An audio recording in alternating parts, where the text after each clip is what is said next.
See, oftentimes what keeps us from turning back to God is like we don't really see God for who he truly is. We often see God for who we think he is. And I think I came to preach today.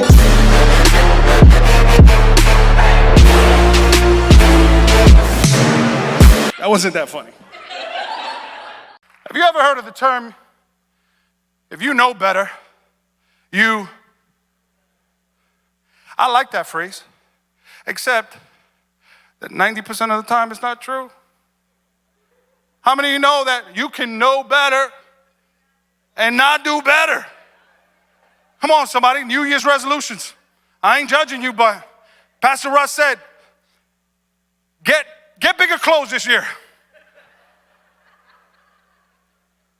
Why? Because we know to do better, but we don't always do better. We know what's best for us oftentimes, but we oftentimes don't live through our values. Everybody knows, like, to lose weight, what do you got to do? Diet and exercise. But there are some things that get in the way. I heard a pastor the other day. He said, hey, my New Year's resolution is to lose 20 pounds. July of 2022 came. He says, I'm pleased to announce that after setting my goal to lose 20 pounds, I only got 30 pounds to go. I said, praise God. See, oftentimes we know better, but we don't do better. I believe that to be true oftentimes in our relationship with God because, come on, let's be honest. If we were to ask most of the people in this room where to turn to, they'll say, hi, we got to turn to, I know that I got to turn to God. But oftentimes we don't.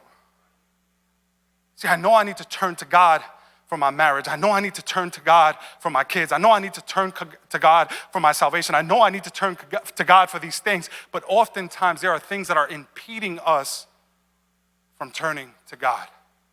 What I want to do is I want to submit to you 3 things that oftentimes get in the way of us turning to God.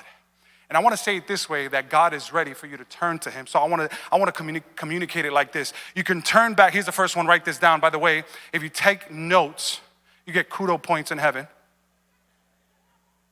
That's found in 2 Opinions, chapter. Sorry, Pastor. You can turn back home because God isn't some distant cosmic creator. He's a tender, loving Father.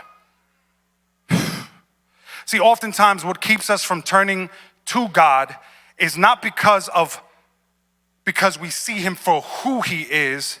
It's oftentimes because of our view of who we think he is. See, oftentimes what keeps us from turning back to God is like we don't really see God for who he truly is. We often see God for who we think he is.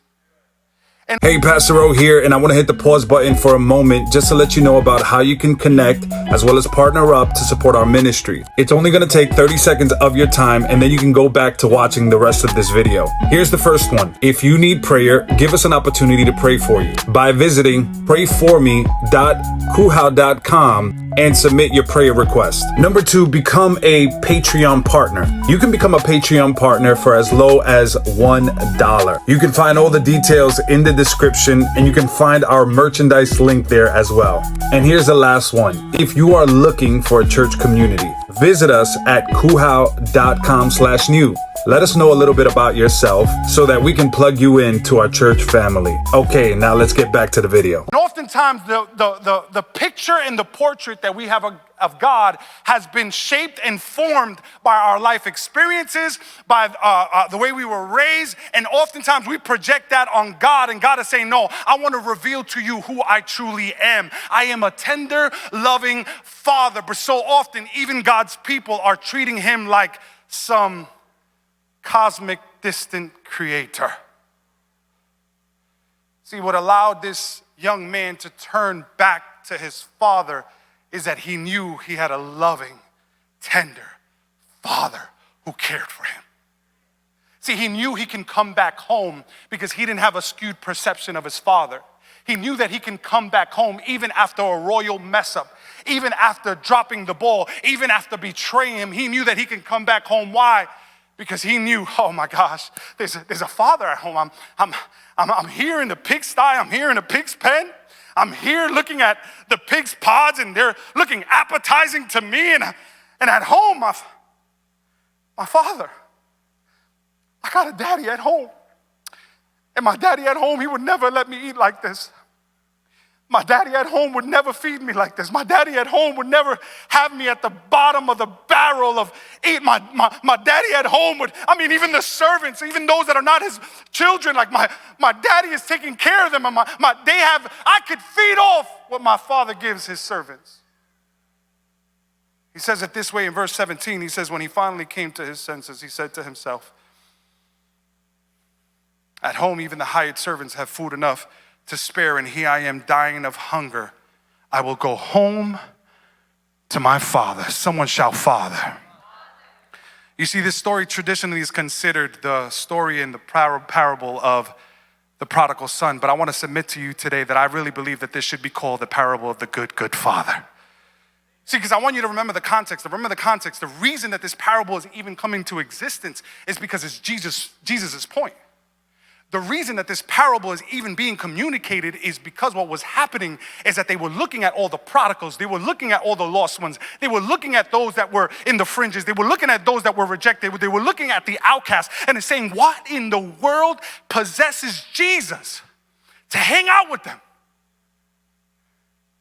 See, Jesus wasn't just hanging out with unfortunate people. He was hanging out with even bad people, notorious sinners. People who deserved to be rejected. People who deserved, because we don't say that in church. In church is like kumbaya and what a powerful name it is. But like we see something happen out there in the world in the news and be like, well, they got what they deserve.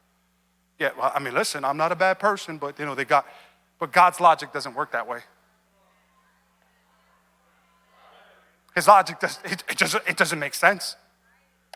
It doesn't make sense. His logic doesn't make sense. And he's like, the reason I hang out with sinners is because I can't help but to love them. The reason I hang out with sinners is because I'm a shepherd that has been raising a sheep from a very young age, and that very young sheep ran away, and the shepherd goes out and he catches the sheep and he brings it back home, and I'm like a woman who lost all the money or one coin, and she brings him back home, and I'm more like a father.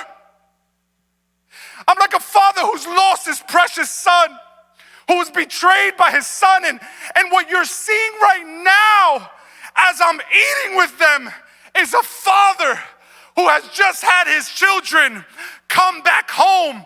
You might see them as the scum of the earth. You might see them as bad people. You might see them as the outcast, but I see them as my child. Woo! Hey, thank you for watching this video, and if you have found any value from it, make sure you hit the subscribe button. You can also hit the bell icon to be notified anytime we release anything new. And if you're interested in more videos like this one, I want to recommend this one to you. Make sure you like it, comment, share it with the world. And last but not least, I want to thank all our Patreon partners. It's because of you we can keep all our content free and share God's love with the world. Remember J1335, love is our logo.